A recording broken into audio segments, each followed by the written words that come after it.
Philos here. Hello, Philos. Hello. Greetings, everyone. Ticklish. Very ticklish, thank you. Well, I feel a lot of joy in this room tonight, and it's a joy for me to be here with you. Thank you very much for allowing me to come and spend some moments again with all of you. I sense that there are some new energies here. Thank you for coming. I hope that the words that I will impart to you tonight will be of worth to you. I'd like to speak somewhat tonight about the question of truth and falsehood. There was a question asked last week about how do you know when someone's telling you the truth. Particularly, there's so many purported teachers out there who say, well, I have this revelation, or I have this channel material, or I have this truth from this person. And oftentimes they contradict each other and they don't make any sense, and people are already confused, and they say, well, how do I know when I'm hearing truth from someone, and how do I not? Well, last week I gave you one of the great ways to do that, and that's, I'd like to do that just again briefly, and that's that your mind, the energy center of your mind is your most oldest and ancient energy center. The energy center of your heart is the second most ancient. Now, these two have been together, working together for a longer period of time than any other energy centers that you have. And yet most people, when they go to make a decision, they say, well, I'm either going to make the decision in my mind or I'm going to make it in my heart, and they separate the two. And that's not how it's supposed to be. You've got the two together and let them be in unison in their agreement, and then you know the truth. Now, but to do that, you have to ask a very key question. You can't just ask, should I do this or should I do that, and is this the right thing or is it not? You have to phrase a question by first, if you let us say that you're contemplating moving to Arizona, as an example, or maybe you want to change jobs, or maybe you wish to know if you should stay in a relationship with someone or not. Well, you start that by asking the question, and then you have to find all the facts in the matter, because your mind works on facts, and if you don't give it to any, then it doesn't work very well. So you have to give it some facts, and then you ask the question, is this contemplated move to Arizona, contemplated continuing of a relationship, or whatever it is you're contemplating, is this the best thing? You're asking your higher self here, is this the best thing for the expansion of my sphere of enlightenment and growth and progression? And if that's correct, your heart and your mind shall both say yes, and if it's not correct, then they'll argue with each other and disagree with each other. If you're listening to both, you know the answer there.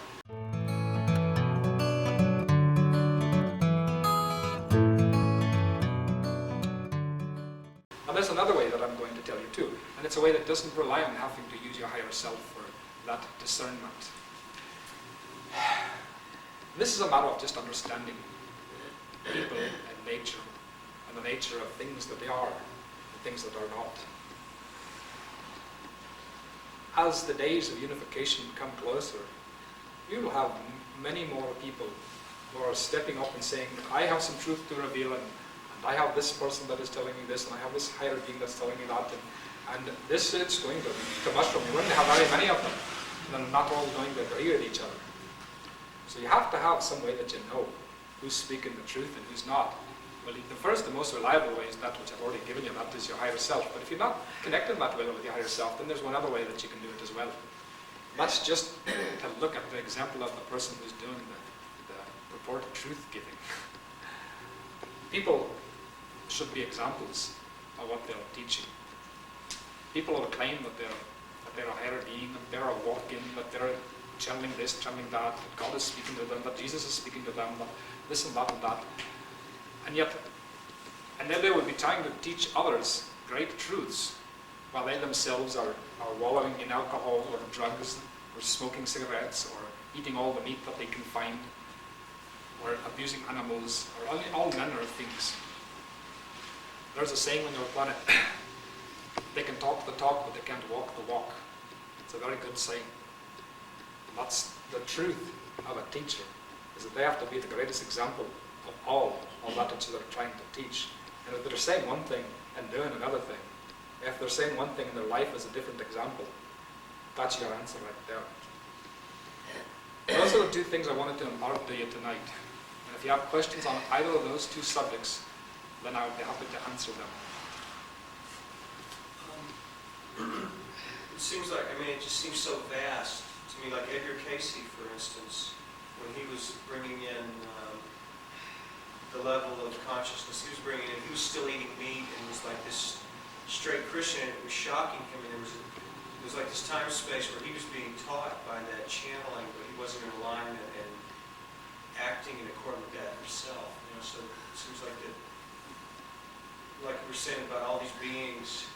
I mean, not that they're all true, but it seems like we're all going to be receiving these galactic teachings. So there's going to be a lot of light coming through all different beings to help in ways that I can't do.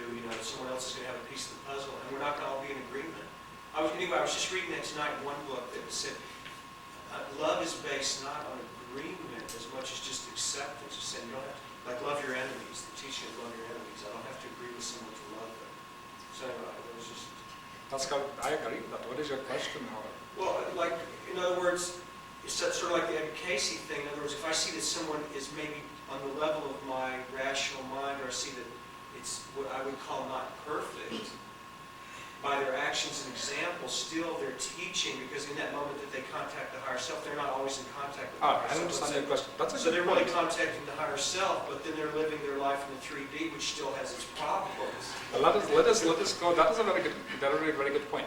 I'm not saying that someone who's not living their example in the perfection is not able to receive truth, because every single person, regardless of how far down the abyss that they are, can receive truth through the higher self and other guidance.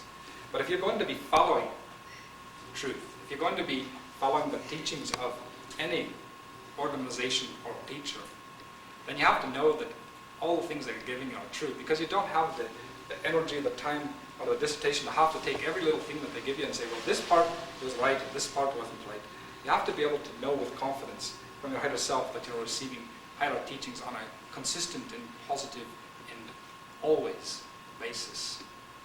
And so yes, all beings can receive truth. All beings can impart truth. Some can impart more than others.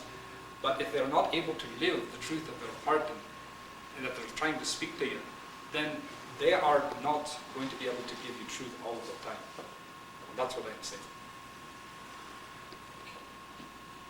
You're welcome.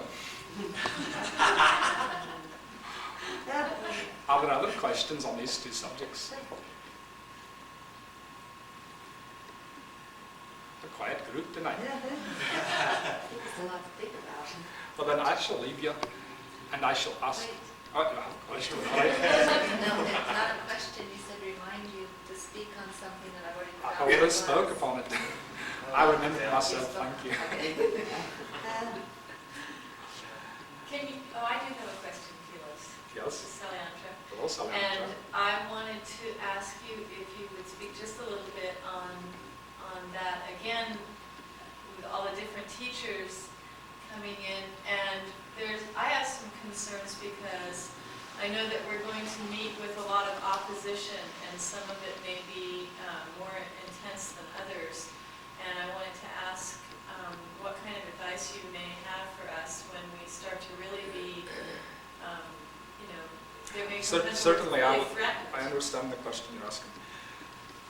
It is true that you shall meet with opposition. That is part of the parcel in you, imparting truth and raising people up to a different level than they've been on. You shall find that as the work grows, and as that which you're doing grows, that there will be three camps of people. There will be those who are absolutely with you. There will be those who are absolutely against you. And the vast majority will be in the middle, not caring either way at the time. You have to understand that these people will be here. And the best thing that you can do is not to give disharmony to them. Send them pink light. Send them love. But don't get into it with them. Because you have all this great work to do, and you don't have time to depart some of the energy over here to these people who are so lost and so confused. They're in their own little world. And you've got to give all of your energy to what you're doing. And if they wish to confront you, turn away from them. Because there is no gain for either party in confrontation. Give them love, give them peace, send them joy, send them pink light, and then go about your work. Thank you. You're welcome. I want to tell you that it's a great honor, a very, very great honor, that you give me to be able to speak with you. Thank you very much from the very depths of my heart. And I bid with all of you to go in the light, with love and joy.